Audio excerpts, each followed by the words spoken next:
அன்புள்ள நண்பர்களுக்கு வணக்கம். இப்போ நீங்கள் பார்த்துக்கிட்டு இருக்கிற இந்த செடி வந்து பார்த்திங்கன்னா சுள்ளி மலர்னு சொல்லுவோம். அதாவது 96 வகை சிற்றிலக்கியங்கள் நம்ம தமிழில் இருக்குது. அந்த சிற்றிலக்கியங்களில் வந்து எத்தனையோ மலர்களை பற்றி சொல்லியிருக்கிறாங்க. கிட்டத்தட்ட 96 100 மலர்கள் பக்கமாக சொல்லியிருக்காங்க. அந்த 100 மலர்களில் இந்த சுள்ளி மலரும் ஒன்று. இந்த சுள்ளி மலர் வந்து பார்த்திங்கன்னா பெண்கள் தலையில் சூடும் பொழுது மிகுந்த அறிவாளியாகவும், தலைவலி இந்த மாதிரி நோய்கள் வராமையும், மூளை நரம்புகள் வந்து சிறப்பாக வேலை செய்கிறதுக்கும் இருக்கும்.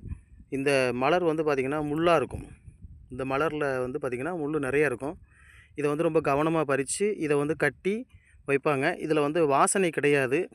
வாசனை வந்து சற்று குறைவாகத்தான் இருக்கும். ஆனாலும் இதில் வந்து பார்த்திங்கன்னா தேன் எடுக்கக்கூடிய சின்ன சின்ன பூச்சிகள் வந்து வந்துட்டுருக்கும். இந்த மலர்கள் வந்து பார்த்திங்கன்னா கனகாம்பரம் வகையை சார்ந்ததாக மாதிரி தெரியும். ஆனால் அது கிடையாது. இந்த சுள்ளி மலர்கள் வேறு வருது.